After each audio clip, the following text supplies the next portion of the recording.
പ്രേക്ഷകർക്കും before better life എന്ന ചാനലിലേക്ക് സ്വാഗതം. നമ്മളിത് ഇന്നത്തെ ടാരോട്ട് കാർഡ് റീഡിംഗ് ആണ്. 3 കാർഡുകൾ നൽകിയിരിക്കുന്നു. ഈ കാർഡുകളിൽ നിങ്ങളോട് പറയുന്നത് ആ വ്യക്തി നിങ്ങളില്ലാതെ എന്ത് ചെയ്യുമെന്നതിനെക്കുറിച്ചാണ്. നിങ്ങൾക്ക് എല്ലാവർക്കും ഈ വീഡിയോ ഇഷ്ടപ്പെടുമെന്ന് കരുതുന്നു. വീഡിയോ ഇഷ്ടപ്പെട്ടാൽ ലൈക്ക് ചെയ്യുക, ഷെയർ ചെയ്യുക, കൂടാതെ ചാനൽ സബ്സ്ക്രൈബ് ചെയ്യുക. നിങ്ങൾ നൽകുന്ന പിന്തുണയാണ് കൂടുതൽ വീഡിയോകൾക്ക് പ്രചോദനമാകുന്നത്. അതുകൊണ്ട് തന്നെ ഈ ചാനലിലെ വീഡിയോസ് ഇഷ്ടപ്പെട്ടാൽ ലൈക്ക് ചെയ്യുക, ഷെയർ ചെയ്യുക, സബ്സ്ക്രൈബ് ചെയ്യുക. വ്യക്തി നിങ്ങളില്ലാതെ എന്ത് ചെയ്യുമെന്നാണ് നാം നോക്കുന്നത്. നിങ്ങൾക്ക് ഏറ്റവും ഇഷ്ടപ്പെട്ട വ്യക്തിയെ ഓർത്ത് നിങ്ങൾ ഈ വീഡിയോ കാണുക. ടാരോട്ട് കാർഡ് റീഡിംഗ് ആണ്, ജനറൽ റീഡിംഗ് ആണ്. എല്ലാവർക്കും റെസനേറ്റ് ആവണമെന്നില്ല. റെസനേറ്റ് ആകുന്നവർ സ്വീകരിക്കുക, അല്ലാത്തവർ വിട്ട് കളയുക. പക്ഷെ കാലാതീതമാണ്. എപ്പോൾ കണ്ടാലും ഇത് നിങ്ങൾക്ക് ബാധകമായിരിക്കും. അവർക്കൊരു ഹൃദയഭാരം അനുഭവപ്പെടുന്നുണ്ട്. തീർച്ചയായിട്ടും ആ ഹൃദയഭാരത്തിൽ അധിഷ്ഠിതമായിട്ടാണ് അവർ ജീവിക്കുന്നത്. നഷ്ടത്തിൻ്റെ അനുഭവവും ഒറ്റപ്പെടലിൻ്റെ വികാരവും അവരെ ബാധിക്കുന്നു. ഈ കാലം മുഴുവൻ അവരുടെ മാനസികമായ ധൈര്യം പരീക്ഷിക്കപ്പെടുകയാണ്. മാനസികമായ ഒരു നഷ്ടത്തിലാണ് ആ വ്യക്തി ജീവിക്കുന്നത്. ആ വ്യക്തിയിൽ ആ നഷ്ടം അനുഭവപ്പെടുന്നുണ്ട്. വല്ലാത്ത ദുഃഖമുണ്ട്. നിങ്ങളില്ലാതെ പോയാൽ ആ വ്യക്തി ദുഃഖിക്കുന്ന അവസ്ഥയാണ് കാണുന്നത്. കാരണം നിങ്ങൾ നൽകുന്ന സ്നേഹവും നിങ്ങൾ നൽകുന്ന ആത്മാർത്ഥ്യമൊന്നും ആ വ്യക്തിക്ക് മറ്റാരും നൽകുകയില്ല. അവർക്കതിന് സാധിക്കുകയുമില്ല. അവർക്കതിന് മനസ്സുമില്ല.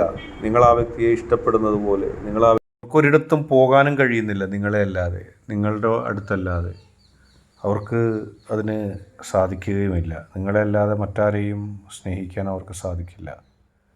ആരും അവരെയും സ്നേഹിക്കുന്നില്ല. അതുകൊണ്ട് തന്നെ നിങ്ങൾക്കൊപ്പം തന്നെ നിലപാട് എടുത്ത് നിലകൊണ്ടുപോകാനാണ് അവർ ആഗ്രഹിക്കുന്നത്. നിങ്ങളല്ലാതെ ആരും അവരെ സ്വീകരിക്കുകയില്ല, അവരെ സ്നേഹിക്കുകയില്ല, സ്നേഹിക്കാൻ കഴിയുകയില്ല. നിങ്ങൾക്ക് മാത്രമേ അവരെ സ്നേഹിക്കാനും ഇഷ്ടപ്പെടാനും കഴിയുകയുള്ളൂ. അത് നിങ്ങളും ആ വ്യക്തിയും തമ്മിലുള്ള മാനസിക അടുപ്പത്തിൻ്റെ ഒരു പര്യായം തന്നെയാണ്. നിങ്ങളില്ലെങ്കിൽ അവർ ഒറ്റപ്പെടുക തന്നെ ചെയ്യും. നമുക്ക് രണ്ടാമത്തെ കാർഡിലേക്ക് പോകാം. നിങ്ങളില്ലെങ്കിൽ അവർ എന്ത് ചെയ്യുമെന്നുള്ളതാണ് നമ്മൾ നോക്കുന്നത്. അവർക്ക് മനസ്സിലെ വ്യതയും ദുഃഖവും മറികടക്കാൻ കഴിയുമോ എന്നുള്ളത് വലിയൊരു ചോദ്യമാണ്. ഹൃദയം തകർന്നാലും അതിൽ നിന്ന് ഒരു പ്രതീക്ഷ നിങ്ങളെന്തെങ്കിലും വരുമെന്നുള്ള പ്രതീക്ഷയാണ്. നിങ്ങളെന്തെങ്കിലും അവരെ തേടി വരുമെന്നുള്ള പ്രതീക്ഷയിലാണ് അവർ ജീവിക്കുന്നത്. അവരെ സംബന്ധിച്ച് നിങ്ങളോടൊപ്പം ചേർന്ന്, നിങ്ങൾക്കൊപ്പം നിലനിന്ന് ജീവിച്ചു പോകാനാണ് ഇഷ്ടം. നിങ്ങളില്ലാതെ ഒരു ദിനം പോലും ചിലവഴിക്കുന്നതിനോ ഒരു ദിനം പോലും മുന്നോട്ട് കൊണ്ടുപോകുന്നതിനൊന്നും അവർക്ക് സാധിക്കുന്നില്ല. നിങ്ങളോടൊപ്പം തന്നെ ജീവിക്കുക, നിങ്ങളോടൊപ്പം തന്നെ മുന്നോട്ട് പോവുക, നിങ്ങൾക്കൊപ്പം തന്നെ നിലകൊണ്ട് സ്നേഹിച്ച് പോവുക. നിങ്ങളെയല്ലാതെ മറ്റാരെയും സ്നേഹിക്കാനും കഴിയില്ല. ഇനി നിങ്ങളില്ലാതെ അവർ എങ്ങാനും ജീവിതത്തിൽ പിടിച്ചു നിൽക്കാൻ ശ്രമിച്ചാൽ അതിൻ്റെ അർത്ഥം എന്ന് പറയുന്നത് നിങ്ങളെ പ്രതീക്ഷിച്ചു കൊണ്ടുള്ളൊരു നിൽപ്പാണ്. ഏതെങ്കിലും കാലത്ത് ആ വ്യക്തിയുടെ ജീവിതത്തിലേക്ക് നിങ്ങൾ തിരിച്ചു വരുമെന്നുള്ള പ്രതീക്ഷയിൽ ആ വ്യക്തി ചിലപ്പോൾ ജീവിച്ചേക്കാം. അല്ലാതെ നിങ്ങളില്ലാതെ ആ വ്യക്തിക്ക് മുന്നോട്ട് പോകാൻ കഴിയില്ല. എപ്പോഴും മാനസികമായി ഒരുപാട് തകർന്ന നിലയിലുള്ളതാണ് ആ വ്യക്തി.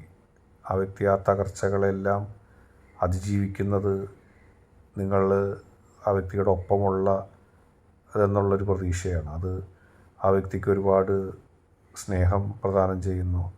ആ വ്യക്തിക്ക് ഒരുപാട് ഇഷ്ടം പ്രദാനം ചെയ്യുന്നു. നിങ്ങളെ കൂടാതെ ഒരു നിലനിൽപ്പിനെക്കുറിച്ച് ആ വ്യക്തി ആഗ്രഹിക്കുന്നില്ല. നിങ്ങളോടൊപ്പമുള്ളൊരു പ്രതീക്ഷ മാത്രമേ ആ വ്യക്തിക്കുള്ളൂ.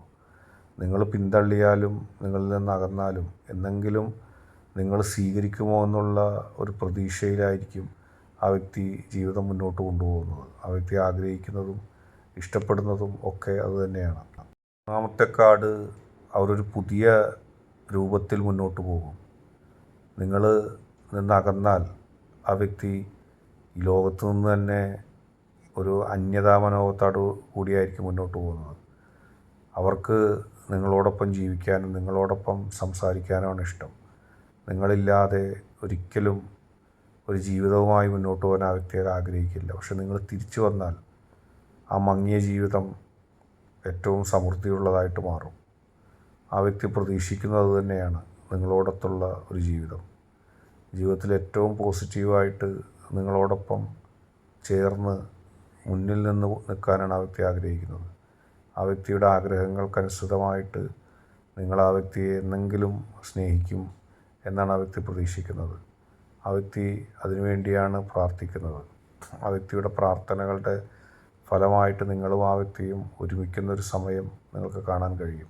ആദ്യം നിങ്ങളില്ലാത്തതിൻ്റെ ദുഃഖം മനസ്സിൽ ഉടനീളം ഉണ്ടായിരുന്ന ആ വ്യക്തി പതുക്കെ പതുക്കെ ഒരുപക്ഷെ നിങ്ങൾക്ക് വേണ്ടിയുള്ള കാത്തിരിപ്പ്, നിങ്ങളെന്തെങ്കിലും ആ വ്യക്തിയെ സ്നേഹിക്കുമെന്നുള്ള ഒരു കാത്തിരിപ്പിലേക്ക് പതുക്കെ പതുക്കെ വഴുതി പോവുകയാണ്. നിങ്ങൾ വന്നില്ലെങ്കിൽ ആദ്യമുണ്ടായ ആ വിഷമം പതുക്കെ മാറുകയും പിന്നീട് നിങ്ങളുടെ ഓർമ്മകൾ കൊണ്ട് തൃപ്തിയടഞ്ഞ് ജീവിക്കും. എന്നെങ്കിലും നിങ്ങൾ ആ വ്യക്തിയുടെ ജീവിതത്തിലേക്ക് കടന്നു വരികയാണെങ്കിൽ സന്തോഷത്തോടെ സ്വീകരിക്കാനായിട്ട് തയ്യാറാകും. ഒറ്റപ്പെടലുണ്ടാകും, ഒരു അന്യതാ മനോഭാവം ഉണ്ടാവും, എല്ലാം നഷ്ടപ്പെട്ടു എന്നുള്ള ചിന്തയൊക്കെ ആ വ്യക്തിക്ക് ഉണ്ടാവും. എങ്കിലും നിങ്ങളില്ലാത്ത അവസരത്തിൽ കാത്തിരിക്കുന്ന ഒരു വ്യക്തിയെ നിങ്ങൾക്ക് കാണാം. എന്നെങ്കിലും നിങ്ങൾ വരും, നിങ്ങളോടൊപ്പം സമയം ചിലവഴിക്കാൻ സാധിക്കും എന്ന് പറഞ്ഞുകൊണ്ടുള്ള ഒരു കാത്തിരിപ്പ് നിങ്ങൾക്ക് കാണാം. ഇന്നത്തെ വീഡിയോ നിങ്ങൾക്ക് എല്ലാവർക്കും ഇഷ്ടപ്പെട്ടു എന്ന് കരുതുന്നു. ഇഷ്ടപ്പെട്ടാൽ ലൈക്ക് ചെയ്യുക, ഷെയർ ചെയ്യുക, സബ്സ്ക്രൈബ് ചെയ്യുക.